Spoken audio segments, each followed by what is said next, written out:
Good morning, everyone.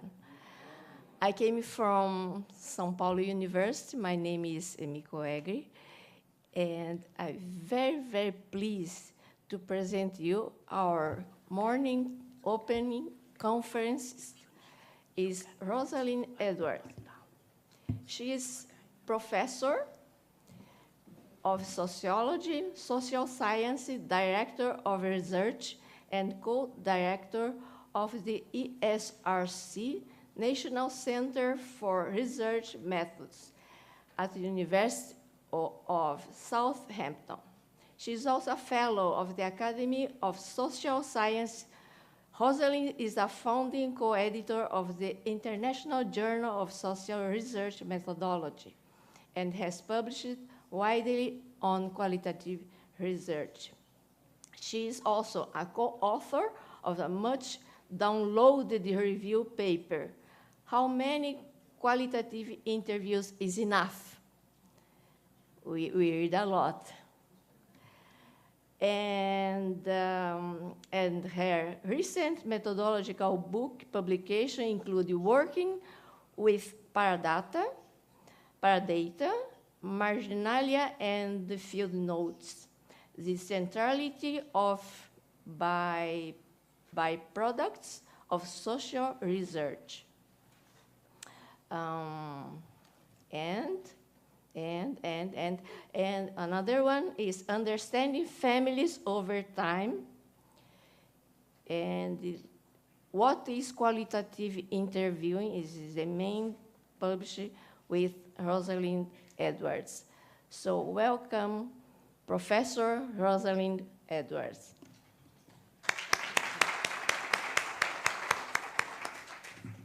Oh, thank you very much for inviting me and for a lovely introduction. And thank you for coming along. I'm here, I'm going to be talking about the voices that have been advocating radical challenges to our traditional research practices. They've grown much louder over the past decades, I think. And what they're doing is contesting how we understand and how we conceive of what sort of knowledge is generated by researchers. So these voices have actually questioned the model of research that positions people who are the focus of our studies, positions them as subjects, and us who research them as the experts who can analyse and evaluate their lives. So they've been resetting the research agenda around issues that are important to people who have been pushed to the social margins, and they've been looking to research their lives and issues that they're facing collaboratively. And there's been a wider audience for this sort of move academically and internationally. And what's called the democratization of research has been identified as a key methodological challenge for the 21st century. Now, there are a number of reasons that are put forward for why we have this transformation of the conventional paradigms in qualitative and in other research processes. They're ethical, political, and pragmatic. They range across projects to address social justice and to transform society. For example, Donna Mertens argues that what she calls the transformative paradigm provides an overarching framework for addressing issues of social justice. And under this paradigm, research is seeking to serve the needs of the people who have traditionally been excluded from positions of power, to highlight the voices of those who are disenfranchised on the basis of gender, race, ethnicity, disability, and other characteristics, and to further human rights. Now, Gustafsson argues that the core contribution of this sort of research is to create relationships between actors and arenas, spaces where they can meet in a democratic dialogue, so as to help construct the future, not just to interpret the past, but construct the future. And he's developed a set of mediating criteria for this dialogue in action research. So that's like the principle of give and take, so not one-way communication, that participants are under an obligation to help other participants to be active in the dialogue, and that the dialogue should be able to integrate degrees of disagreement. Other rationales for this democratic move that people put forward concern cultural appropriateness and validity. So, for example, Kirkard proposes the idea of this multifaceted, multicultural validity, where issues of culture are moved to the centre of what counts as validity in qualitative research.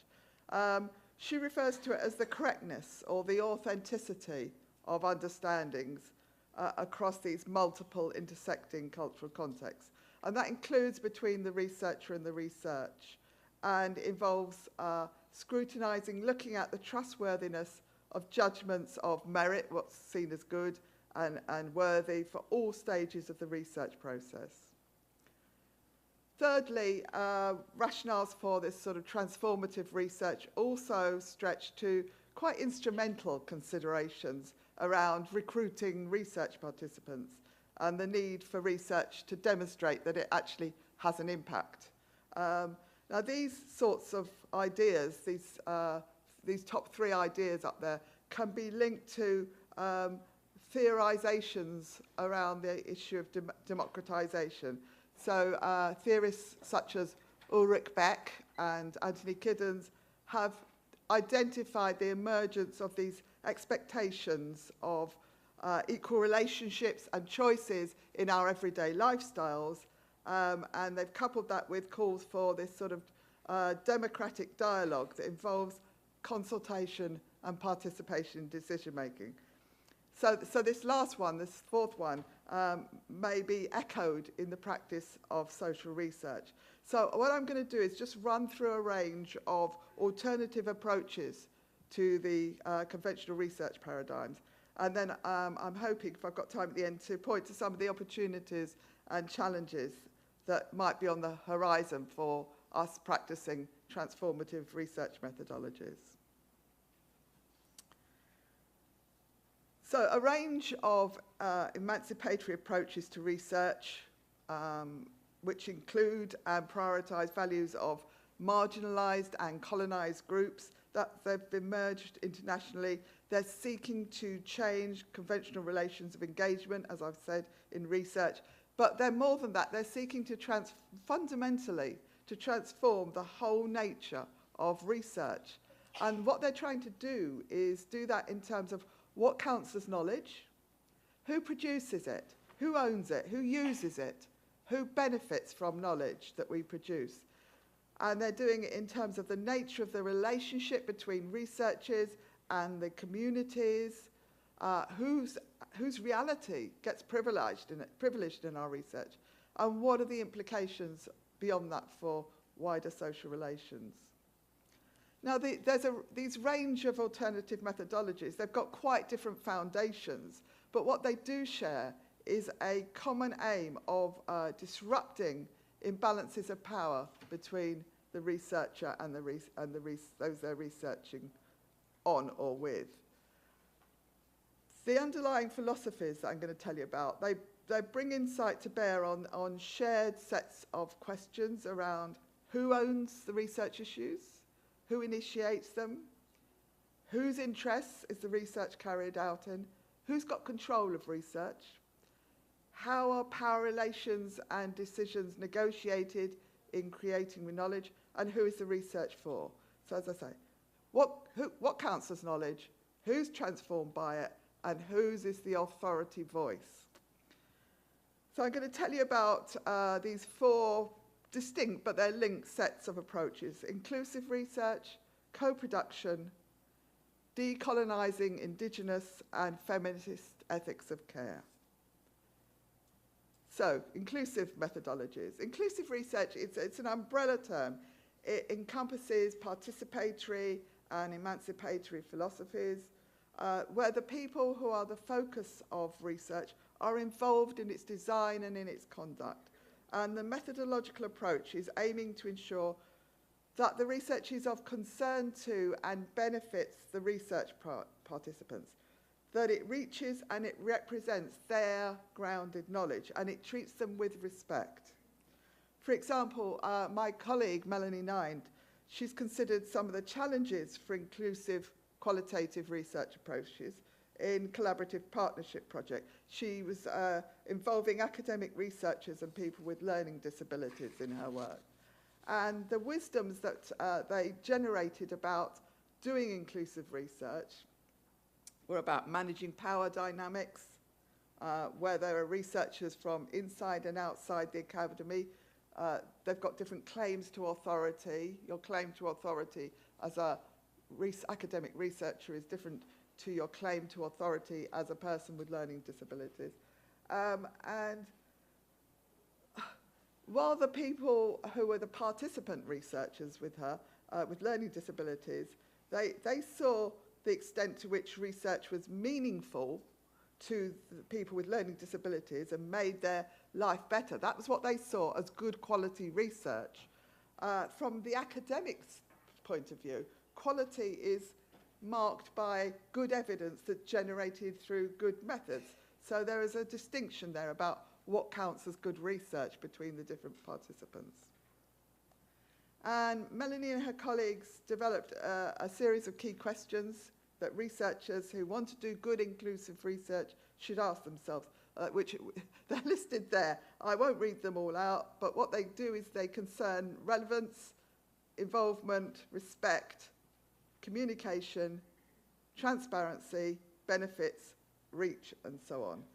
And they're questions that in various ways, you know, a transformative researcher of any sort, any approach, could ask themselves and their collaborators this set of questions. So co-production methodologies, they also denote an engaged scholarship. So researchers and participants are collaborating to design and to conduct and to disseminate research. What this approach does, co-production, is to challenge academia, the academy, as a privileged site for the production and the dissemination of valued knowledge. It's attempting to disrupt traditional normative methodological practice with the aim of furthering social justice. So some colleagues of mine, Uma Terrell, Tracy Reynolds, and Erin Kepatani, they've used participatory theatre methods to challenge imbalances of power between participants and researchers. And they work with groups of low-income, racialised and marginalised migrant mothers in the UK, and they held weekly theatre workshops and discussions. And they argue that the participatory theatre method as co-production research is valuable. It highlights conflict and obstacles that the mothers had in actually establishing and claiming that they were citizens in the UK. But they didn't, not just that, they also generated knowledge about how mothers could contest their position. So this approach, co-production, enables researchers to generate data maybe beyond text, beyond language-based methods. It's helpful. Participatory theatre is where you're using your body and expressing emotions through your face. It's helpful where participants don't have linguistic abilities or cultural capital to speak to researchers in interviews or focus groups. So, or maybe they've gone through lived experience that can be very difficult to vocalise, to speak about, but it can be conveyed through your bodily posture and how you're looking. But of course, as Umut and her colleagues remind us, it is important to address structural issues of power too. Otherwise, you have to be careful that the method doesn't just focus on individuals' ability to deal with an oppressive situation. So you need to also be able to bring in the structural issues for that. Now, a contrast with that participatory theatre work is Helen Cara's work. It's another viewpoint on co-production that she's written about. And she used autoethnography. where she was the subject of her study, an ethnographic study. And she raised difficult issues about identity and power in co-produced activist research. So she researched her own involvement as an activist researcher in co-production. She drew on Karen Barad's theorising about the way that there are these simultaneous divisions and combinations that occur through the interaction of agencies, and that you have an interaction almost like a stone dropping into a pool, and there are all the ripples that flow out from them, and it's the ripples that we see as reality. So Helen Carey uses Barad's work to explore an incident that occurred in a piece of co-produced activist research in the mental health field that she undertook. She uses it to look at the way that discord and difference were played out. She was asked to lead a co-produced evaluation of the group, and she was also a member of the group. And the idea was that they could then support applications for further funding. But she and another member of the group had a misunderstanding, and conflict ensued. And she looks at the way that the different identities and inequalities in power that were involved in the interview then sort of rippled out to the other members of the group, and then beyond that to other people and institutions. So what she's saying is, this sort of co-produced research is not an unmitigated delight for everyone involved. It's not cosy. It's not easy. Okay, so now moving on to decolonizing and Indigenous research. This is a movement across colonized countries across the globe. It's aiming to detach what counts as knowledge, how it's produced, how it's used. It's to detach that from imperialism. And it's seeking to create a space for different ways of knowing through the use of methods that are meaningful to Indigenous peoples as the experts on their lives and their environments. Indigenous research methodologies challenge the power imbalance between Western and non-Western knowledge systems. And they're seeking to claim a space for Indigenous research frameworks that emanate from Indigenous worldviews. So, for instance, Helen Mwaka-Barnes and her colleagues at the Wharekirauponga Shore Research Group in New Zealand, they've explored what they call go-along visual methods for placing Indigenous Māori concept of a wairua. That sort of translates as spirituality or spirit, to put that at the centre of research approaches. And she points out that this denigration of non-Western spirituality has been denigrated as primitive. So it means that transferring this approach to research can cause, means that Māori researchers want to sort of be careful about what they say. They edit their view as to what they think outsiders will see as what counts as knowledge. And so there are difficult questions around whether actually developing a wairua approach is it an act of decolonisation, or could Western researchers then grab it, appropriate it, and use it as a tool for themselves? So would asserting rights to make a Māori worldview visible and articulate that in research, does it expose wairua as a Māori understanding to, does it mean to say that it becomes commodified, it's appropriated by those who couldn't understand it, and then render it open to misuse? So there are, again, difficult questions.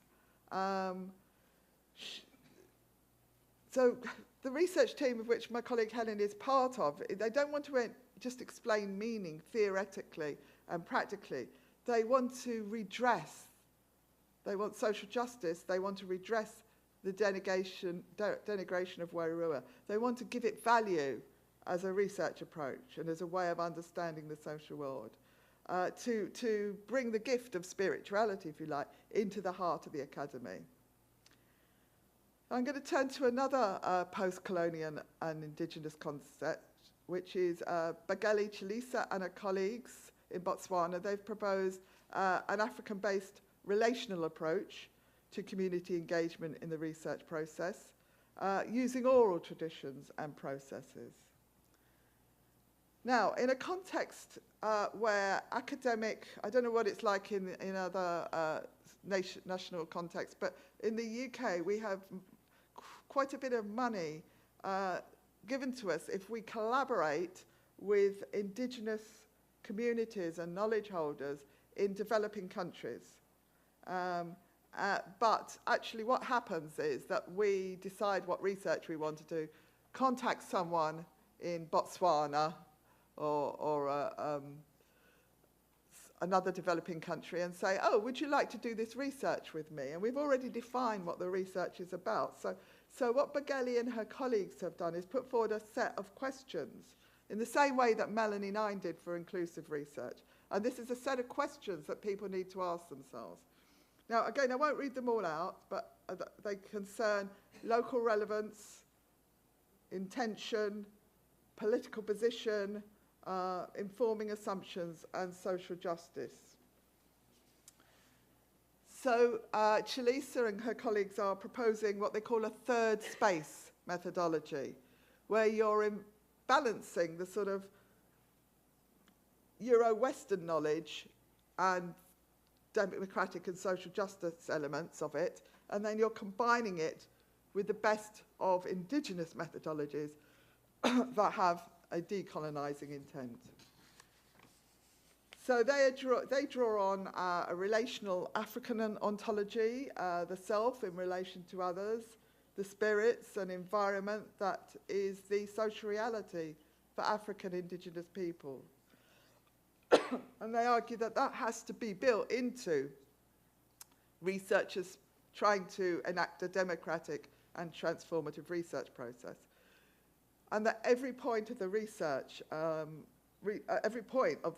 researchers have to be aware of the participant's self-definition so that we don't just hear the voice of the researcher. But she and her colleagues point out the biggest challenge to these efforts is marginalisation and rejection of non-conventional methods and research frameworks by the academy and by research funders. And also conventional academic ethics review board policies and protocols, they aren't necessarily congruent with indigenous research methodologies too. I know this is difficult to read. If anyone wants the slides, just give me your email address and I'm happy to pass them on. Okay, so there's another approach is a feminist ethics of care methodology. And what that does is promote situated research as an activity that is involving attention to relationships and to responsibilities in specific contexts. So now, ethics of care is a political theory and a set of political theories and a set of feminist philosophies. And it's drawing out the connection between morality and politics. And it's calling for a political recognition of care. And it's, as a methodology, what it does is push beyond normative principles, and it tries to place care at the very heart of research practice. So research involving caring qualities like attentiveness, responsibility, competence, and solidarity. Those are research aims and practices. And like Bageli and her colleagues, my colleague Tula Branley has noted that the partnership between Indigenous and non-Indigenous researchers are commonplace, but there is very little guidance for non-Indigenous researchers about how to approach the relationship in a way that builds solidarity with the aims of Indigenous communities. So she's discussed the application of a feminist ethics of care. to address colonial power dynamics, where you have Indigenous and non-Indigenous researchers working together, trying to support participatory practice. And she argues that ethics of care as a guidance framework, that can help researchers to frame reflective questions, to bring concerns about privilege and marginalisation, to understand the political and the justice aspects of research, and also to understand how participation is experienced differently within various groups.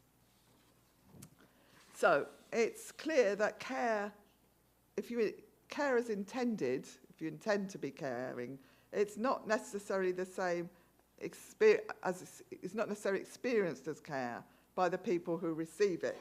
So in this case, we're talking about the communities of research, so that this is why you always need to be working in partnership and consultation. Right, so this division of methodological approaches that I've just used, yeah, why am I dividing them up into those different sort of frames? When, you know, they've got lots of synergies, they've got lots of similarities, they've got shared transformative interests.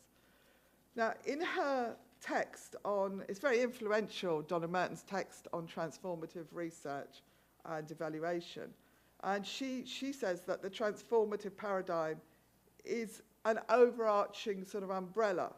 It's embracing Indigenous, inclusive, participatory and democratic and feminist and all the other alternative approaches to knowledge productions. So they can all be subsumed, brought together under this umbrella of transformative, because she says they've got common basic beliefs and methodological implications. Now, that commonality, I would agree with her, that commonality is the case, but it's also important, I think, not to paper over the approaches, not to bring them together and obscure the important and the useful distinctions under this umbrella of transformative research and methods. So, for example, I told you about Begeli Chilisa and her colleagues' discussion of African relational paradigm. Now, that could, on the surface of it, be viewed as inclusive, just as much as it could post-colonial or Indigenous methodology. And that would iron out a crucial difference between inclusive and post-colonial methodologies. So because a starting point for inclusive research methods is thinking about how the world positions you, who you are, for marginalised groups, i.e. the world says, oh, you're disabled in some way, we are positioning you as that. And disabled people would be pushing back against that definition. But the foundations, if you're an Indigenous person, the foundation of a post-colonial method will be, this is who I am, and this is where I come from. So you would iron that out if you just lump them together under an inclusive, transformative methodology. So, and I also think that terms like transformative methods or democratization of research are also quite culturally loaded in some ways, Western culturally loaded. So, for example, my colleague Helen Mawak-Barnes has said that, you know, while democracy might have transformed the lives of Indigenous peoples, but those transformations have not really served them very well, and that democratization has been used to support their marginalisation and to legitimise dominant voices.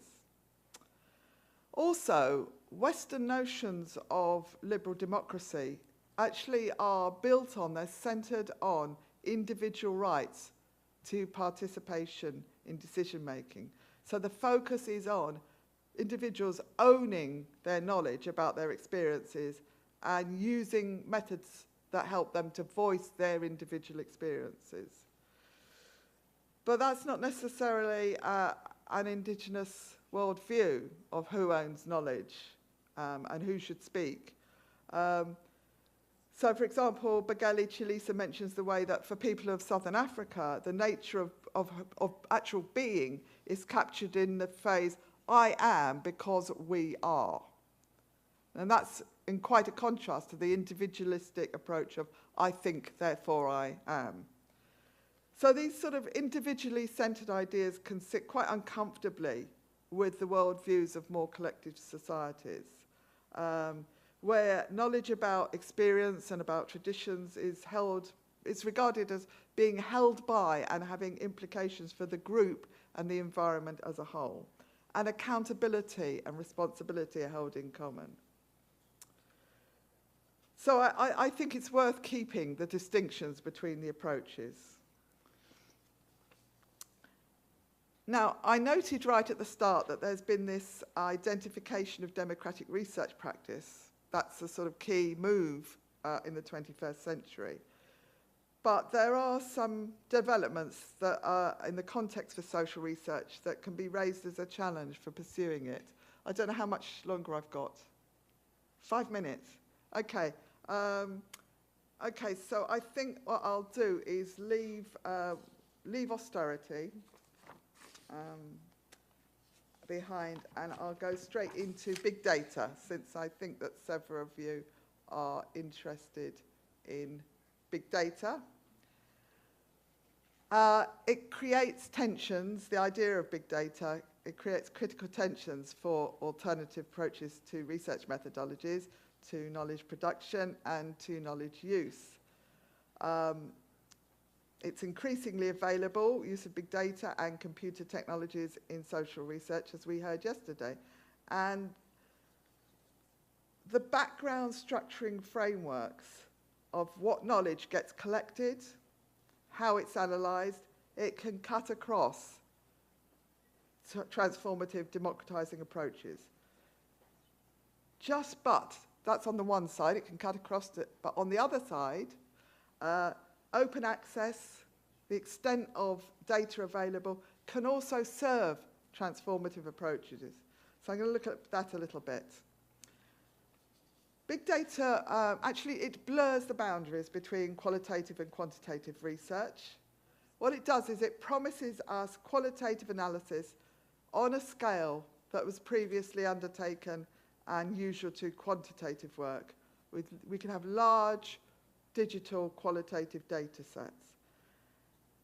And the potential and you know, the seduction, the attractiveness of big data is the scale of it, the availability of these large sets of data that we can analyse for emergent social practices. It promises us easy access to large amounts of data.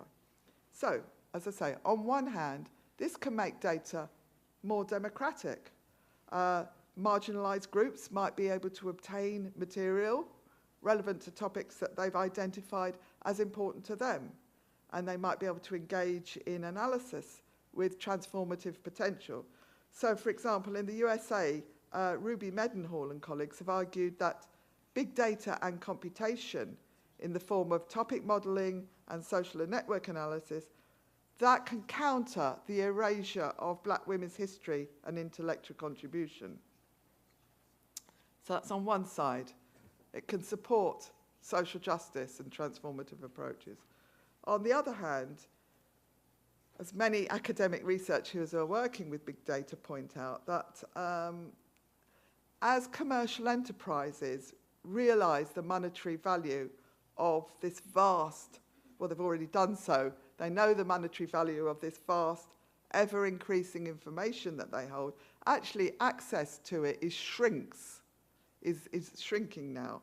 And social researchers who are employed in these businesses, like Google and Amazon and so on, they are conducting their research outside of higher education, outside of the academy, and they've got different underpinning values and concerns and so on.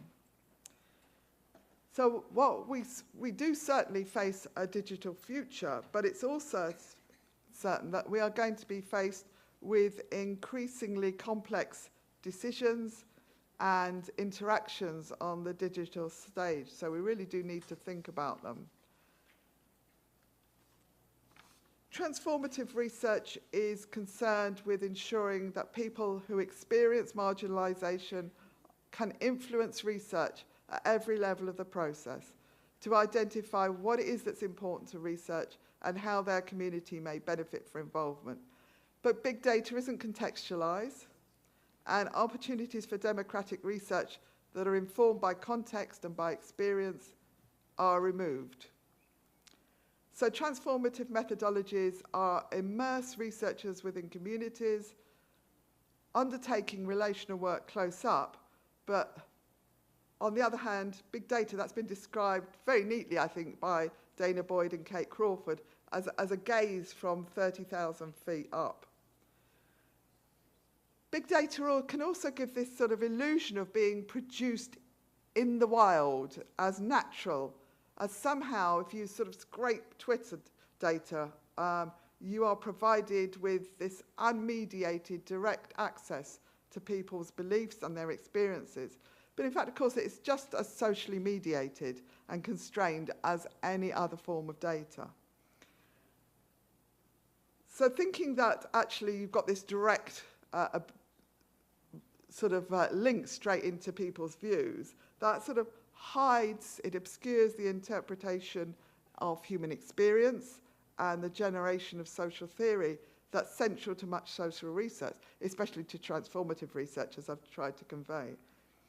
So, in the big data research future, which is there, as yet, there is not much specific reference to how transformative, inclusive, co-produced, decolonizing research, how it fits into that. So in that context, Boyd and Crawford identified that while the sort of computational turn in data collection analysis is creating new methods in knowing and defining social life, these equally, as we go along, these new ways of knowing need to be examined and critiqued for their limitations. So perhaps, actually, you know, this is an opportunity for transformative research to step in and to make a difference at that level as well.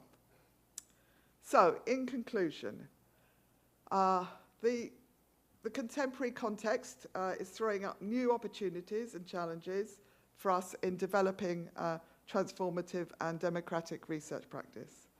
So there are new opportunities for us to extend the reach of the principles that guide transformative, inclusive, and co-produced Indigenous and careful research. So I'll be interested to know what you think about those opportunities. Are there any other challenges that are emerging as well? Thank you.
Thank you, Professor Rosalind, for the excellent conference. I could listen you all the day, all the day. You speak something so important and so deeply say to my area, which is nursing in collective health. So social determinants of health disease process is our research area. So each word you said is very, very important for our researcher group. My colleagues and student of University of São Paulo is over there. And I can congratulate you I must congratulate you. Thank you so much, Professor Rosalind. Now we have a few minutes, not so few, 13 minutes to dialogue, to make consideration or question. Please, you can start. If you don't do so, I have a question to start. May I? Yes. Professor Rosalind, for you, my area nowadays, my group is researching about coping domestic violence against child and adolescent in the context of primary health care in Brazil. We consider the qualitative approach the best approach for the research, which the object is social phenomena. We consider violence against domestic violence as a social phenomenon. In your point of view, why the qualitative approach is the best way to approach social phenomena? Oh, goodness. Well, first of all, I think quite a lot of participatory theatre methods were developed in Brazil. So, yes, you've got a much better understanding of them than I have, I'm sure. Why I think it's the best way, because I think that these approaches are, as I say, concerned with social justice. And you've spoken about domestic violence as a social phenomena, and it's about oppression, it's about power, and so on. And in order to understand that and how power works, you do need to get in depth into those approaches, through these approaches, to understand what's going on. Domestic violence might also be, being on the receiving end of it, might also be something that's difficult to speak about. And so these more creative, inclusive approaches may enable people to, women and children in particular, to express their experiences. You know, if you wanted to do research with young children, then you would need to think about, well, what are their methods of finding out about the world and knowing about the world, and that they are able to express and work with those. So I just think that's, if you are looking to, which you obviously are, to enact some sort of transformative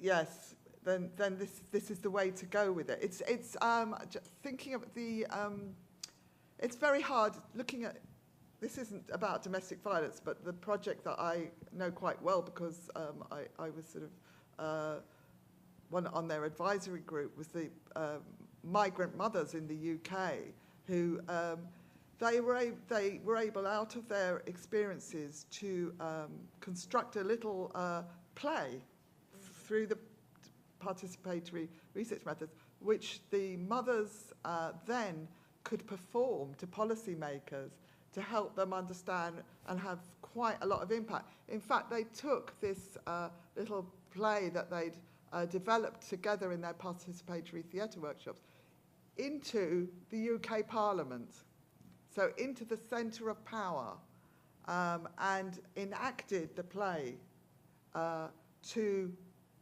our members of Parliament who came along to see it. And it was immensely powerful in ways that a report would not be.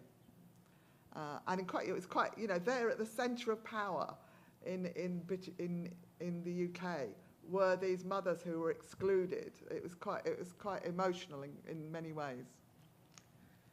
Yeah.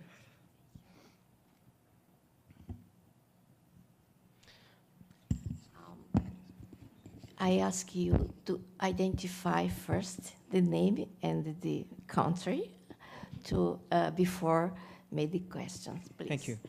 Good morning, Professor Rosalind. I'm Safari Wambaleka. I come from the Philippines. I think the presentation was really, really fantastic. Thank you so much. It made me think really, really deep. I hope this paper will be published if it's not published yet. I think it will be a revolution to research as we know it today. Two concepts came up that are quite innovative to me personally. The first one was research democratization. Mm-hmm. That was a very, very important concept. And the other one was decolonizing methodologies. And I think both of them are interrelated. Mm. My question is this. If we want to push for decolonizing methodologies, which I think we should, to find indigenous knowledge and value indigenous knowledge, how do we expect this to work when it has failed on the educational level, on the political level, on the economic level, over more than a century now? How do we expect this to work in a research? Oh goodness, what difficult question. Sorry, can you just tell me a little bit more about what you mean by decolonization having failed? Okay, let's look at education.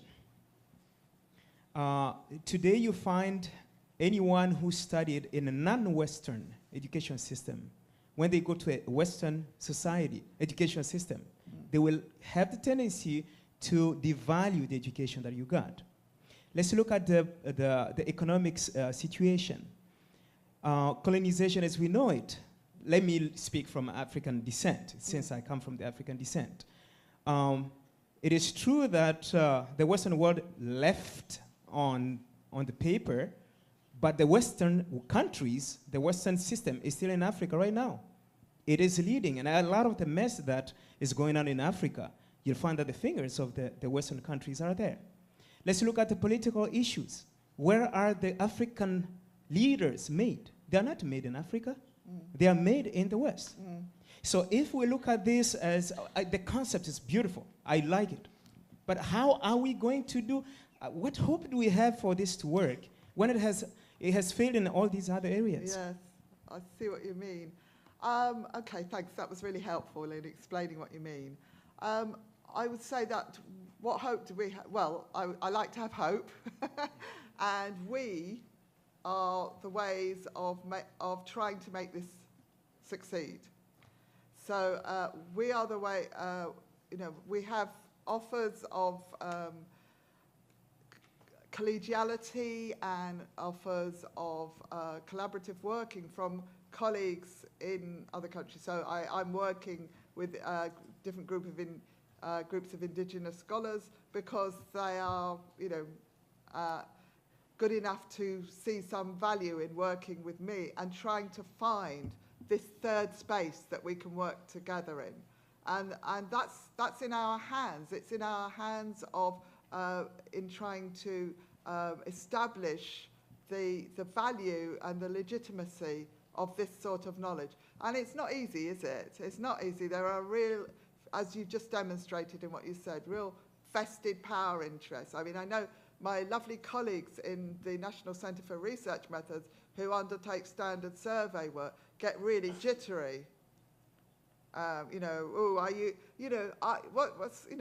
same for me. Here I am, sort of decades of expertise built up on these traditional ways of conducting research, and then someone comes along and sort of it feels like it's threatening in some way. Actually, it's really interesting. It's really challenging. It's ways of generating better, in a very instrumental way, better knowledge and knowledge that is of benefit to people. So, yeah, it's not easy. It's not easy, but we can try. We can just try. Thank you for your question.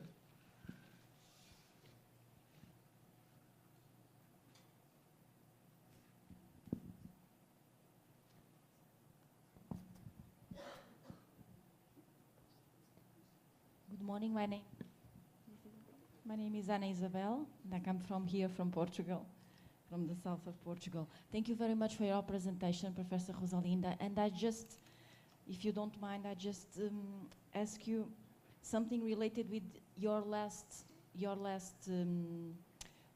topic about the opportunities and challenges, transformative paradigma and big data in one side, transformative paradigma and big data on the other side. Because as far as I understood, indeed it was very interesting for me, the transformative paradigma is more related with an insightful research, a more deep research, and a more spiritual research.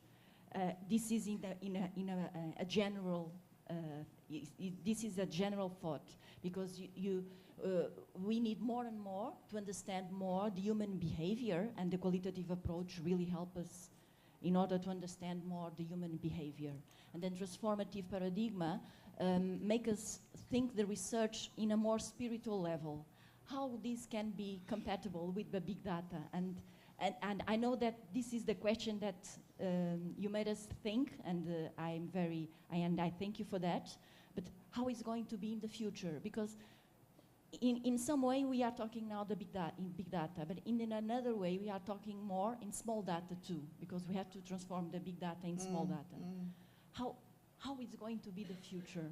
Transformative paradigma in one side and big data on the other side. Yeah. Just, thank you. God, you ask me such difficult questions. A million Yeah, yeah. Goodness, I was attempting not to make that transformation, big data, separate things. I was attempting to say that there is the potential there for big data to be used in transformative ways for social justice. So, what is the purpose of understanding human behavior? Why are we trying to do this? Why do we want to bring in spirituality? It is to generate research and knowledge in another way of understanding. And in these approaches, it's for social justice. The transformation is the transformation of society. Now, if we can think about using big data, I mean, we're just on the sort of, the first steps of the climb in terms of how we understand what is big data and how we might analyze it and use it and so on. But if it can be used according to marginalized groups' own agendas in order to transform their position, if they can use it in that way, then I would see it as transformative. So I don't see it as different. The spirituality issue, bit more difficult, isn't it? Yes.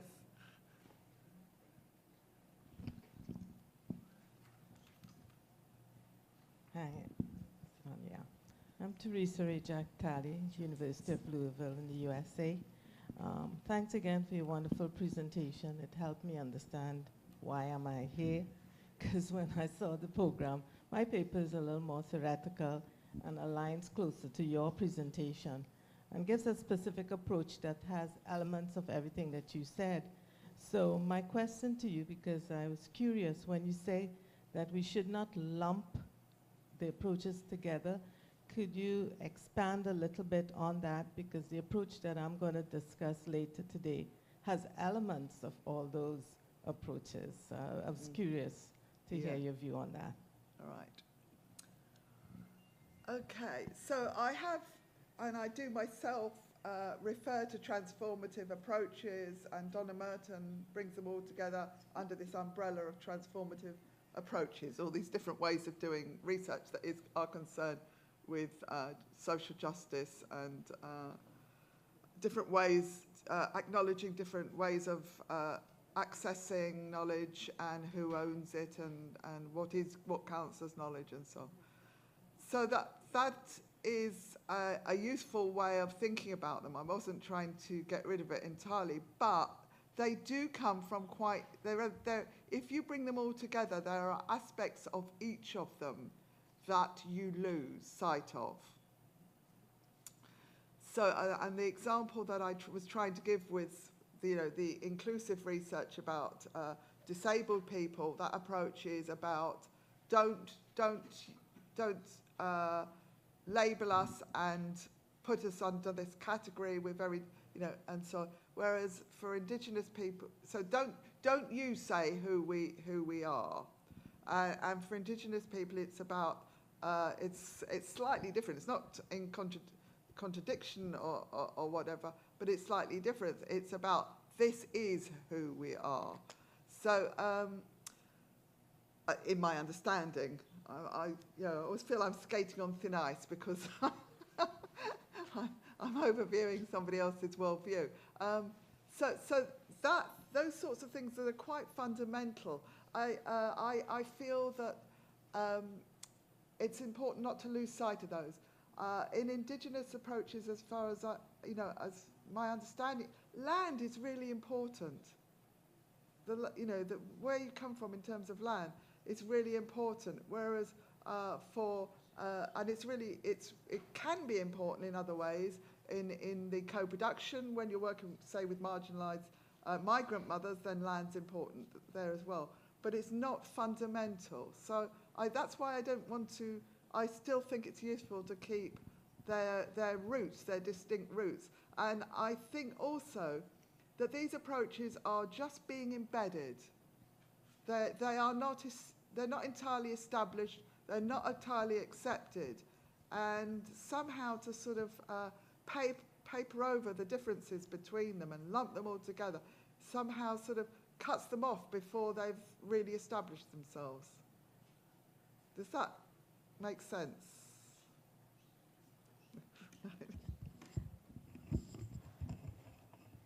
So it's time to coffee break. I invite all of you to go to the coffee break. No? Just one? Okay, the last one. Okay, thanks. Thanks for fitting me in. Judith Lapidat from Canada, and I wanted to pose a question for you about a fundamental tension between democratization, which is something I've worked for in my own work, and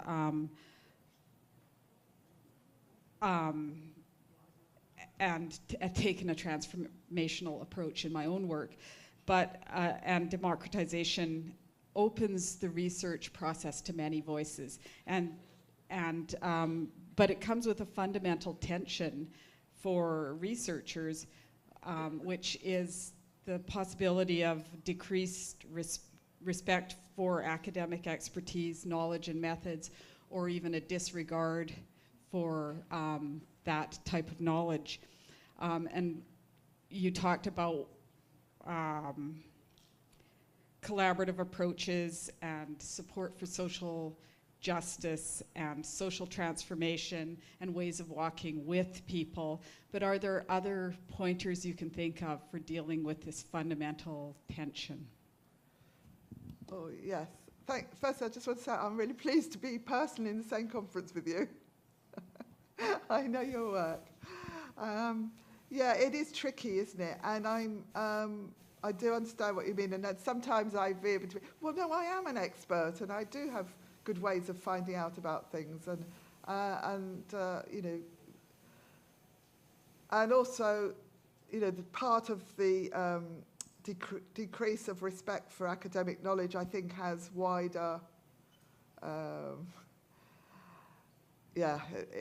is part of wider shifts and so on. But what I like, and I'm just sort of trying to think about, is this idea that Bagali Chilisa has come up with, this third space, where you're not just sort of erasing yourself in order to do another group's bidding, if you like. That's the extreme version of it, isn't it? But actually you come together and you create this third space. And I think that's a project that is just starting. And so I've got no way to say, do this and it'll work. I don't have any answers. But it's something that I'm trying to work on with a range of colleagues as to how to do this, a sort of action, research, or collaboration, if you like. So anything that you have to say about this third space would be well received by me. Yeah. Thank you. Thank you again, Professor Rosalind.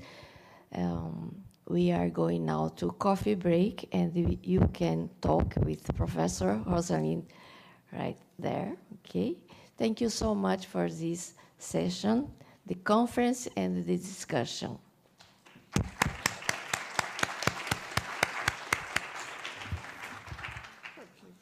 My name is Emiko. I am editor-in-chief of the Journal of